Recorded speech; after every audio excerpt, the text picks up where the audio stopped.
परमेश्वर की रचना है, खुद अपनी मौज का खेल है, परमेश्वर की मौज का खेल है।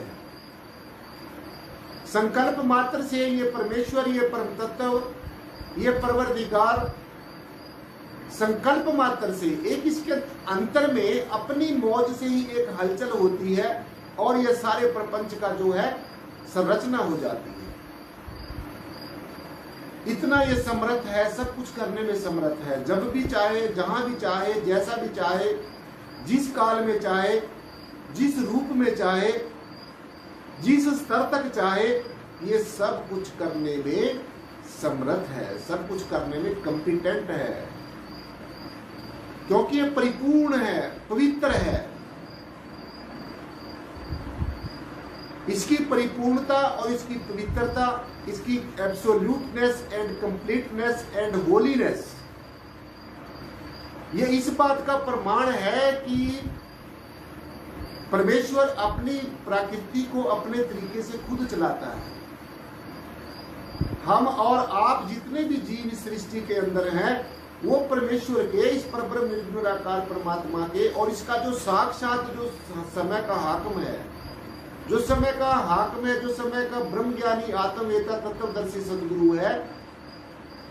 उसके माध्यम से ये परमेश्वर, ये परब्रह्म तत्व, ये परम चैतन्य हस्ती सदगुरु के माध्यम से आप सारी सृष्टि के ऊपर ये वाच करता है, सारी सृष्टि को संदेश देता है, उपदेश देता है।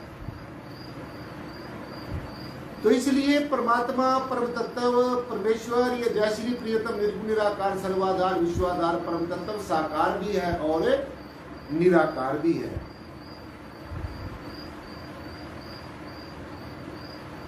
बस फर्क इतना है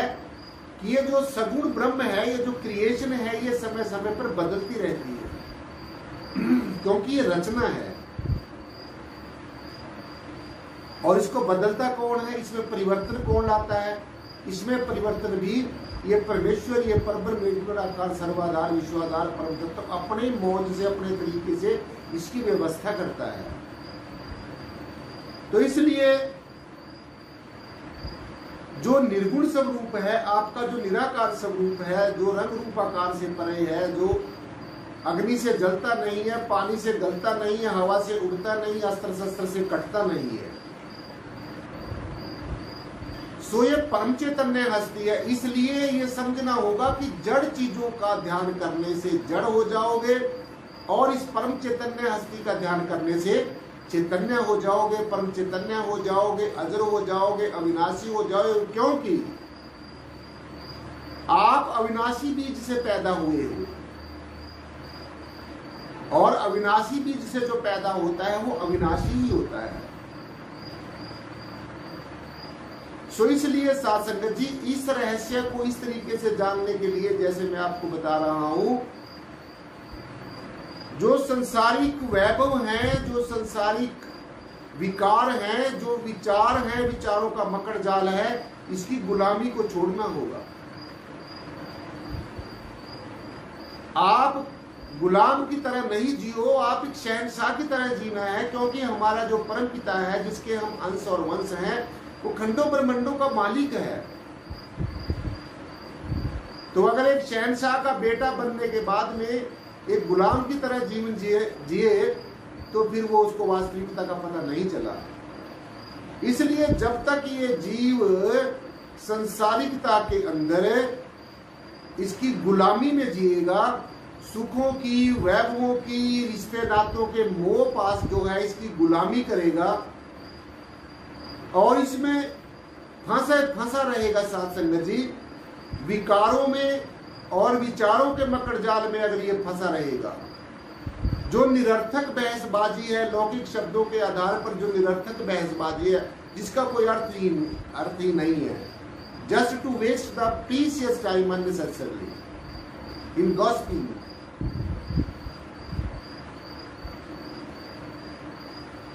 तो इन बंधनों से जब तक ऊपर नहीं उठेंगे तो तब तक ये परमेश्वर के साथ प्रेम करने का, परमात्मा के साथ मिलन करने का ये सपना साकार नहीं होगा, ये सपना ही बना रहेगा। इसलिए जो निरर्थक लौकिक शब्दों के आधार पर बहसबाजी है, और इसमें जब तक जीव उलझा हुआ है, जब तक विद्वता में उलझा हुआ है, वेदों, शास्त्रों, ग्रंथों, उपनिषदों, पुराणों का पठन पाठन करके वाचक ज्ञानी तो बन सकता है, लेकिन ब्रह्म ज्ञानी नहीं बन सकता, आत्म ज्ञानी नहीं बन सकता, अपने आप में नहीं ठहर सकता। सो इसलिए साध संगत जी, जो निरर्थक लौकिक शब्दों के आधार पर बहसबाजी है और जो त्रिगुणात्मक माया की जो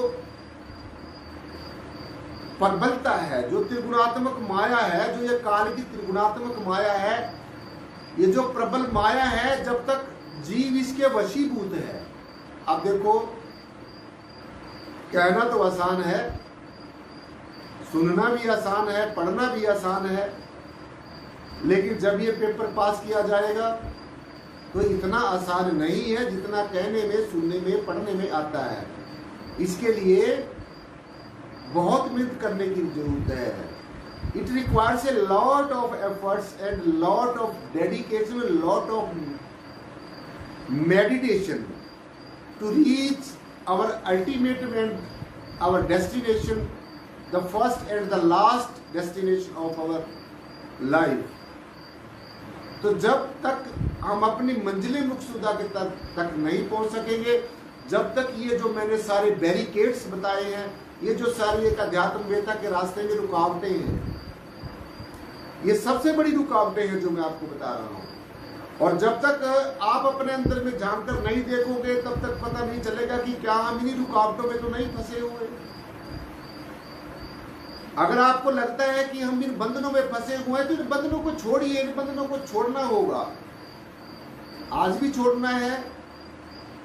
अंत में भी छोड़ना है। अंत में छोड़ना बड़ा मुश्किल हो जाएगा, क्योंकि जितनी भी संसारिक चीजों का संग्रह किया है, जितने भी विचारों को अपने अंतर में इकट्ठा किया हुआ है, जितने भी विकारों में ये जीव लंपट हुआ है, ये इंद्रियों के घाट पर ही गोते खा रहा है, मन के आधार पर जीवन जी रहा है, बुद्धि के विचारों के आधार पर जीवन यापन कर रहा है, चित्त के आधार पर और अहम के वशीभूत होकर जीवन यापन कर रहा है, तो तब तक साध संगत जी ये बात बनने वाली नहीं है, तब तक ये हमारी पहेली सुलझने वाली नहीं है। सो जब तक जीव यह नहीं समझ लेता, इस बात को नहीं जान लेता जो मैंने आपको यह रहस्य बताया है, तो तब तक वो ये नहीं कह सकता कि मैं और परमात्मा एक हैं, मैं और मेरा पिता एक हैं। ये तब तक नहीं कह सकता जब तक ये सारे जो बैरिकेड्स हैं, जो सारे बंधन हैं, जो सारी रुकावटें हैं, जब तक इनसे जीव ऊपर नहीं उठेगा। और मैं आपको साध संगत जी बेनती कर दूं, इन अटकलों से ऊपर उठना है। ये ब्रह्म ज्ञानियों का परिवार है, जिस परिवार में आप बैठे हैं, आपको फक्र होना चाहिए, आपको गौरव होना चाहिए,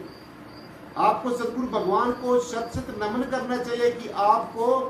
बिना कुछ किए ये इतना बड़ा अमोलक ज्ञान मिल गया है। इस ज्ञान को प्राप्त करने के लिए, अपने आप को जानने के लिए, अपने निज स्वरूप को पहचानने के लिए, इस वास्तविकता को जानने के लिए साध संगत जी, ऐसा शास्त्रों ग्रंथों में लिखा गया कि 88 हजार वर्ष अघोर साधनाएं करके भी इस वास्तविकता का पता नहीं चला। साधना आराधना करने से कोई रिद्धि सिद्धि शक्ति मिल गई, कोई करामात दिखा दी, कोई चमत्कार दिखा दिया। और मैं आपको एक बड़ी स्पष्ट सी बात बता दूं कि किसी तरीके के चमत्कार तो एक मदारी भी दिखा देता है, एक जादूगर भी दिखा देता है। तो ये चमत्कार देखने दिखाने का विषय नहीं है। जो चमत्कारों में फंस गया तो वहीं फंसा रहेगा बस वो, क्योंकि ये सारा मन का दायरा है, मन का प्रोजेक्ट है। इससे बड़ा क्या चमत्कार होगा कि आपको कितनी बड़ी अमोलक दात मिली है और जीव इस दात को दर दर भटक रहा है अपने आप को जानने के लिए, तरह तरह के विधि विधानों में फंसा हुआ है। सो इसलिए साध संगत जी, जब तक जीव अपने आप को आत्मा नहीं जान लेता, जब तक आप इन सारे बैरिकेड से, इन सारे संसारिक बंधनों से, इन सारी संसारिक रुकावटों से जब तक ऊपर नहीं उठ जाते, जब तक इनसे पीछा नहीं छूट जाता, जब से इन अटकलों से छुटकारा नहीं मिल जाता, तो तब तक ये अच्छी तरीके से नोट कर लो, या अच्छी तरीके से समझ लो, इस वास्तविकता को पल्ले में गांठ बांध लो, अपने दिलो दिमाग में नोट कर लो कि तब तक ये बाहर बाहर निराकार निराकार का ही बस बोलबाला रहेगा, वास्तविकता से पता नहीं चलेगा। सो इसलिए बहुत मेहनत करने की जरूरत है। तो तब तक आप अपने आप को ये नहीं कह सकते, जैसे सीधे से तौर पे कह देता है इंसान, कह देता है कि मैं और परमात्मा एक है, मैं ही ब्रह्म हूं, अहम ब्रह्मस्ति। ये उन संतों महापुरुषों ने कहा जिन्होंने इस वास्तविकता को जाना, जिन्होंने अपने अंतर्मुखी होकर साधना की, जिन्होंने सुरत और शब्द का योग किया, जिन संत महापुरुषों ने शब्द धुन का सहारा लेकर अपने अंतर में अंतर्मुखी होकर, जो ये लौकिक आवाज हर समय हमारे अंदर जो चैतन्य धारा जो बह रही है, इस धारा के साथ जो जुड़ गया, जो शब्द की धारा बह रही है, जो ये शब्द धुन की हर समय जो धुनकारें आपके अंदर शब्द दे रहा है, जब तक इसके साथ नहीं जुड़ेंगे तो तब तक अंतर्मुखी होना का कोई फायदा नहीं है, तब तक आंखें बंद करके बैठने का कोई फायदा नहीं है। तो इसलिए ये जो साकार और निराकार का जो लोगों में डिफरेंस है, इसको आप लोगों को मेरी खास कर सलाह है कि इस डिफरेंस को भूल जाना है और ये मान के चलना है कि परमेश्वर साकार भी है, निराकार भी है। जिसने निराकार को देखा है, जाना है, पहचाना है, वो निराकार कह सकता है। लेकिन जिसने देखा ही नहीं है, जाना ही नहीं है, पहचाना ही नहीं है, सदगुरु की शरण में आके इस रहस्य को जाना नहीं, तो वो परमात्मा को निराकार नहीं कह सकता। तो इसलिए जानने का, पहचानने का और अपने सदगुरु भगवान के संदेश और उपदेश को ऊपर चलने का विषय है। बस सारी अध्यात्म का सारी यही, आप अच्छे तरीके से समझ लो ये बात। तो इसलिए साधक जी, जब तक जीव इन अटकलों से ऊपर नहीं उठ जाता, तो तब तक उसको ये समझ लेना चाहिए, वो ये नहीं कह सकता कि मैं और परमात्मा दोनों एक हैं। जब तक जीव देह के पिंजरे में कैद है, जब तक इस पंच भौतिक शरीर के अंदर कैद है, इस पंच भौतिक शरीर के रूपित पिंजरे के अंदर ये जीव कैद है, तो तब तक ये नहीं कह सकता कि मैं और परमात्मा एक हैं। तो इसलिए जब सदगुरु भगवान की कृपा से ये अपने आप को जान लेता है और इस देह रूपी पिंजरे से, ज्ञान की युक्ति से ये उड़ान भर लेता है, तो फिर साध संगत जी अपने निज स्वरूप को पहचान लेता है, अपने आप को जान लेता है, बाहर की सब आकर्षण और आसक्ति को छोड़ देता है, त्याग कर देता है, छुटकारा प्राप्त कर लेता है, और संसार के जो आसक्ति है, आकर्षण है, उससे इसको छुटकारा मिल जाता है। जब ये अपने निज स्वरूप को जान लेता है, जब ये अपने असली परिचय को जान लेता है, जब इसको एहसास होने लग जाता है कि वास्तव में मैं परमेश्वर का अंश हूं। सो इसलिए साध संगत जी, जो जीव है इसी आत्मा से वापिस इसी में समा जाता है, इसी से पैदा होता है और इसी में समा जाता है। सो जब परमात्मा की पहचान कर लेता है कि मैं जीव इसी से आया हूं, इसी के अंदर मैंने वापस समा जाना है और मैं इसी के अंदर ही बैठा हूं, तो क्योंकि ये बड़े एक काट्य सत्य बात है, ये शास्त्रों ग्रंथों से प्रमाणित बात है कि जब ये सृष्टि की संरचना हुई, जब ये पांचों के पांच तत्व एग्जिस्टेंस में आए, जब ये पृथ्वी, जल, वायु, अग्नि और आकाश एग्जिस्टेंस में आए, तो उससे पहले भी कोई ना कोई यहां पर मौजूद था। उससे पहले भी पांचों के पांच तत्व आने से पहले ये सारा जो दृष्टिमान जगत का जो सारा प्रपंच है साथ संगत जी, इससे पहले परम तत्व के सिवाय, इस जैसे की प्रियतम निर्गुण निराकार सर्वाधार विश्वाधार परम तत्व के सिवाय, इस परम चैतन्य हस्ती के सिवाय यहाँ पर कुछ नहीं था। परम श्रद्धेय परम पूजनीय संत शिरोमणि श्री गुरु रविदास जी महाराज की पावन वाणी में साथ संगत जी सदगुरु भगवान ने सारी मानवता को, समूची मानवता को एक संदेश दिया है। हमारे गुरुओं रहबरों पीर पैगंबरों ने जीव को जो उस अवस्था के हुए हैं, जो परब्रह्म को जानने पहचानने वाले हुए हैं, चाहे वो किसी मुल्क में पैदा हुए हैं, किसी धर्म से संबंध रखते, लेकिन उन्होंने एक ही संदेश दिया है। तो सदगुरु भगवान ने कहा कि पांच तत्व गुण तीन नहीं थे, नाता अखंड ब्रह्मांड, शेष महेश गणेश नहीं थे, ना थी ब्रह्म वाणी, मैं पूछूं तुझे पंडित ज्ञानी, उस दिन की क्या निशानी। इसका सीधा सीधा अर्थ ये है, जैसे मैं आपको बता रहा था